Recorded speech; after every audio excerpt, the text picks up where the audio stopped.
Fikirləşə-fikirləşə həm əylənəcəyimiz, həm də öyrənəcəyimiz məkanı tapdım. Əlbəttə ki, bu Azərbaycan Milli Xalça Muzeyidir. Tələbəlik vaxtlarında mən bu muzeyə çox gəlmişəm, amma nə yalan deyim, dərindən araşdırmamışam xalçaları bir-bir. Bir də bu muzey haqqında bunu bilirəm ki, dünyada ilk xalça muzeyidir. Buna görə yaxından gəlib görməyinizi, araşdırmağınızı sizə tövsiyə edirəm. İndi isə gəlin bir yerdə gedək araşdıraq.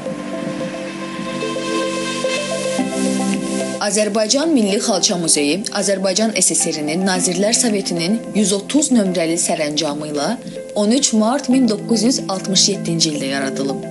Dəfələrlə məkan və ad dəyişən muzey ən son 2019-cu ildən bugünədək Azərbaycan Milli Xalça Muzeyi adlandırılır. Yarandığı dövrdə dünyanın yeganə ixtisaslaşdırılmış xalça muzeyi idi. Muzeyin yaranmasının təşəbbüskarı görkəmli alim və xalçaçı Lətif Kərimovdur.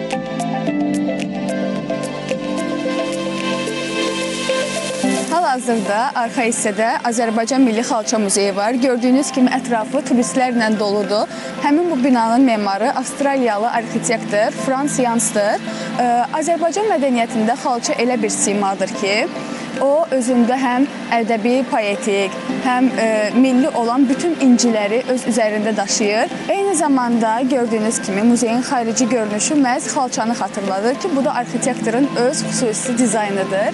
Gedək daha yaxından baxaq xalçalara.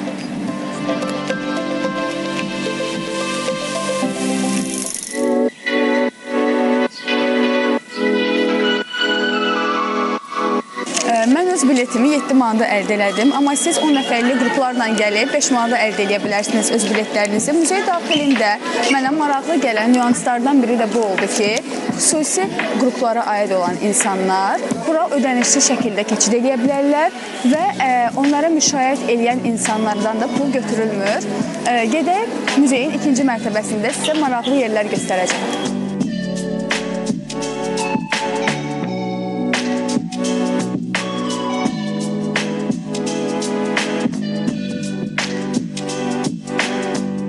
Muzey 3 mərtəbədən ibarətdir.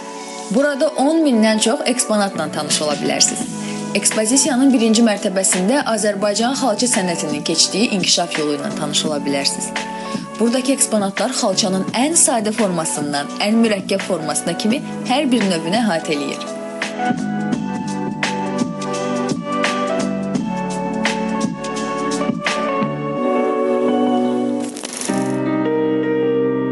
Hal-hazırda biz həsir xanasının qarşısındayıq. Sizə həsirlə bağlı maraqlı bir məlumat vermək istəyirəm ki, hələ o dövrlərdə xalça toxumaqda bilirsiniz ki, sapdan toxunur xalça, amma həmin bu sapdan istifadə eləməyi insanlar hələ dəqiq bilmədiyi zamanlarda təbiətdə əldə olunan bitkilərdən, ən əsası qamışdan istifadə olunurdu. Həmin o qamış vasitəsilə bu həsiri toxuyurdular. Bilirsiniz ki, həsir xalçaçılığın ilk növlərindən biridir. Həsirdən sadəcə olaraq təbət və yaxud da evdə istifadə olunan bir əşya kimi yox, həm də aş süzən kimi istifadə olunurdu. Aşağıda gördüyünüz məhz bu hissədə həmin bu həsirin necə toxunduğu ilə bağlı məlumat əldə edə bilərsiniz, vizual görüntüdə görə bilərsiniz və sağ hissədə həmin bu həsir haqqında maraqlı məlumatlar əldə edə bilərsiniz.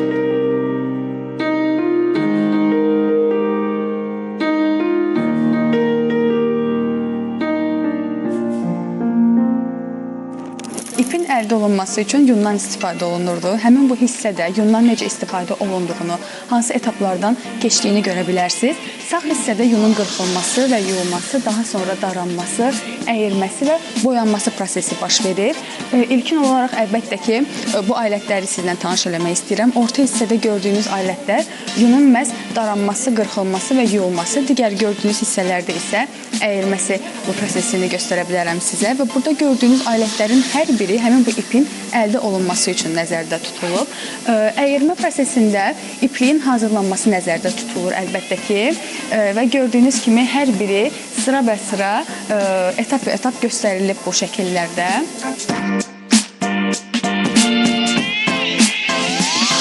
Qədim zamanlarda xalça toxuyan şəxs ipin əyrilməsi, toxunması və rənglənməsi proseslərini özü icra eləyirdi. Sonradan boyaçılıq inkişaf elədikcə özü ayrı sənət sahəsi kimi ixtisaslaşdı. Beləliklə boyaçılıq sənəti yarandı.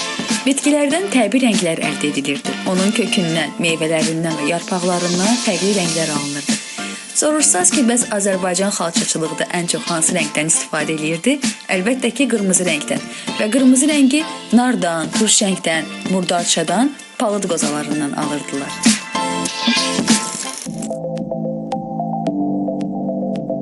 Azərbaycan xalçaları öz texniki xüsusiyyətlərinə görə xovlu və xovsuz olurlar. Xovsuz xalçalar toxuculuq sənətinin ən erkən dövrünə təsadüf eləyir. Azərbaycan xalça sənəti öz yüksək bədii texniki keyfiyyətinə, xovsuz toxunuşunun müxtəlifliyinə görə fərqlənir. Xovsuz xalçalar öz toxuma üsuluna, kompozisiya quruluşuna, ornament zənginliyinə və rəng koloritinə görə bir-birindən fərqlənən 8 növə bölünür. Alman sənətşünası Rob Şərq xalçası kitabının Qafqaz xalçaları bölməsində buradakı xalçaların Asiya xalçalarından daha erkən əmələ gəldiyini deyirdi. Hal-hazırda atların yanındayıq. Atların üzərində gördüyünüz bu gözəl bəzəkləri əlbəttə ki, insanlar düzəldirdi. O dövrlərdə sandığı daşımaq ağır olduğundan həm insanın özünə, həm də heyvana yük olmasın deyə məhz bu məfrəşlərdən istifadə olunurdu. Həmin bu məfrəşlərin içində məişət əşyalarını daşıyırdılar. Atın belinə yük olmasın deyə, ata soyuq olmasın deyə, ata qayğı göstərmək məqsədi ilə əlbəttə ki, onların üzərini çulla örtürdülər. Daha sonra məhz onu qeyd eləmək istəyirəm ki, o dövr Azərbaycan qadınları, məhz indiki Azərbaycan qadınları kimi əlbəttə ki, estetikaya çox böyük önəm verirdilər. Həmin bu gördüyünüz materiallar sadə boz rəngdə də ola bilərdi, amma gördüyünüz kimi deyil, çox gözəl materiallardan, çox gözəl bəzəklərdən və naxışlardan istifadə ediblərmiş. Həm də bu gördüyünüz sol tərəfindəki dəvə bəzəyini sizə göstərmək istəyirəm. Üzərində dəvə naxışları olan bu xalçaları, daha sonra bu gördüyünüz cihazı göstərmək istəyirəm sizə ki, bu cihazı dəvənin başına qoyurdular, dəvəni bəzəyirdilər. Hansı günlərdə bəzəyirdilər deyə sorursanız, hər hansısa bir qızın gəlin köçdüyü mərasimlərdə və yaxud da bayram günlərində istifadə olunurdu. Çünki düşünürdülər ki, nəyə görə görüntü olaraq pis görsənməlidir. Əlbəttə ki, estetik görsənməli olduğu üçün hər bir şeyi məhz belə gözəl dizayn verirdilər.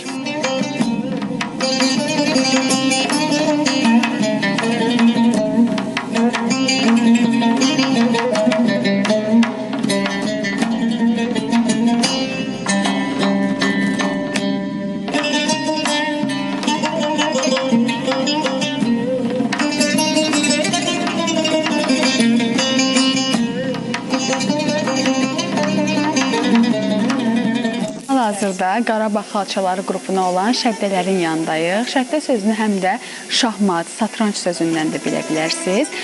Yaxından formalarına baxdığımız zaman görərik ki, şahmat fiqurlarına oxşuyur, dama-dama formasındadır. Sizə bu xalçalar haqqında məlumat verə bilərəm ki, bu xalçadan əsasən Novruz bayramında istifadə olunurdu. Bu tərəfdə gördüyünüz xalça barəsində maraqlı bir məlumat vermək istəyirəm sizə. Deməli, o dövrlərdə qızlar xüsusi günlərdə arzu və diləyi tuturdular. Arzu və diləyi tutduqdan sonra 7 gün, 7 gecə həmin bu xalçanı açıq havaya çıxardırdılar və belə düşünürdülər ki, ayı, parlaq səmanı, ulduzu görən həmin bu xalçalar, həmin bu insanların istəklərini yerinə yetirəcək. Belə bir inanc var idi. Daha sonra yuxarıda gördüyünüz xalça haqqında belə bir məlumat vermək istəyərdim ki, həmin o dövrlərdə elə indi də heyvanlara müqəddəs xüsusi baxılırdı və dəvə müqəddəs heyvan sayıldığından məhz bu xalçaları divardan asırdılar. Heç bir zaman heç kəsin ayağı toxunmurdu həmin bu xalçalara.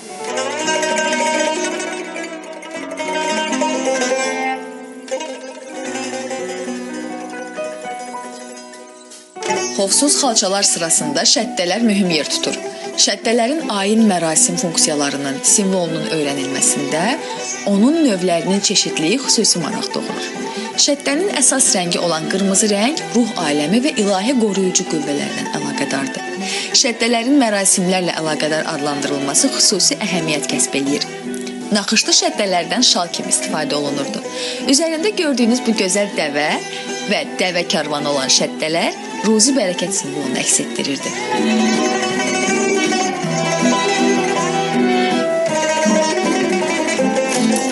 muzeyin birinci mərtəbəsində əsasən xofsuz xalçalarla tanışlıq olsa da, ikinci mərtəbəsində Lətif Kərimovun təsnifatları ilə, araşdırmaları ilə zənginlənən xalçalarla tanış olacağıq. Bu mərtəbədə məhz hovlu xalçalardan istifadə olunub. Hovlu xalçaları görəcəksiniz. Qarabağ, Qazax, Quba, Şirvan, Gəncə, Təbriz zonalarına aid olan xalçaları məhz bu ikinci mərtəbədə görə biləcəksiniz. Hovlu xalçalar da bir-birlərindən fərqlənirlər. Əlbəttə ki, hər biri eyni deyil.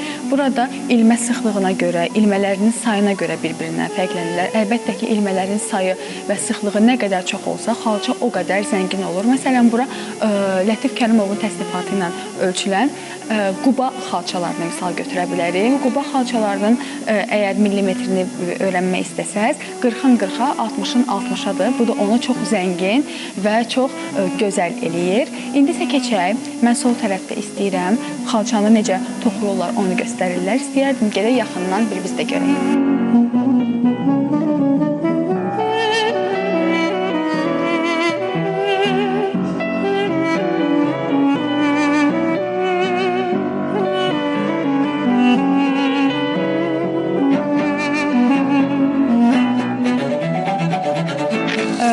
Muzey ilə bağlı sizə maraqlı bir məlumat vermək istəyirəm ki, fiziki məhdudiyyətli insanlar, həssas qrup insanlar üçün məhz Braille əlifbasından istifadə olunmuş bir texnika var. Onlar buraya yaxınlaşdığı zaman, əlləri ilə toxunduğu zaman bu xalça haqqında məlumatı artıq anlaya bilirlər. Çünki buradakı balaca nöqtələr var ki, həmin bu nöqtə sayəsində əlifbanı qeyd ediblər, hərflər qeyd olunub. Həm Azərbaycan dilində, həm də turistlərin başa düşməsi üçün xarici dildə bu əlifbanı tətbiq ediblər bura. Daha sonra surda deyilən bir texnika var ki, onu da məhz eşitmə məhdudiyyəti olan insanlar üçün nəzərdə tutublar ki, onlar buraya yaxınlaşdıqları zaman həmin o surda tərcümə ilə bu xalçanın hara aid olduğunu, bu xalça haqqında məlumatı əldə edə bilsinlər.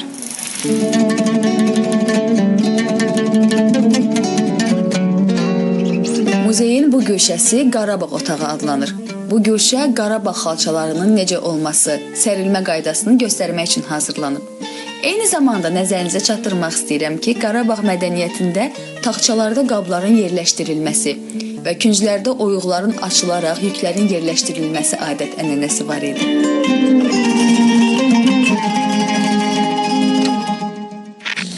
Hal-hazırda bu bölmədə biz Azərbaycana, vətəninə qaytarılan incilər barəsində danışacağıq. Gördüyünüz kimi arxadakı xalçalar uzun müddətdir ki, xarici ölkələrdə yer alıb, xarici kolleksiyalarda yer alıb. Sözsüz ki, bu xalçaların hər biri bizim vətənə, Azərbaycana aid olan xalçalardır. Sadəcə olaraq zamanında ticari yolla satılan xalçalardır, ticari yolla alınan xalçalardır.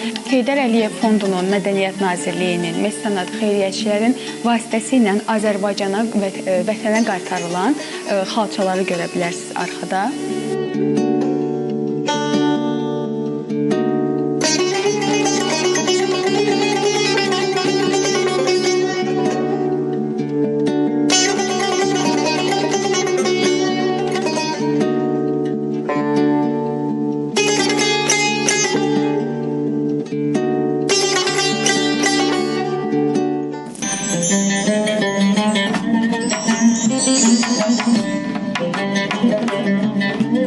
Kəlağayı 2014-cü ildə UNESCO-nun qeyri-maddi mədəni irsinin reprezentativ siyahısına daxil edilmişdi. Çünki bu sənət dünyada tamamilə Azərbaycan mədəniyyətinə aid olan sənətidir. İpək baramalardan ipəyin saplarının hazırlanması, ipəyin toxunması və onun bişirilməsinə qədər hamısı əllə icra olunurdu. Kəlağayıların bəzədilməsi üçün icra olunan texnika basma adlandırılırdı. O, əllə icra olunurdu.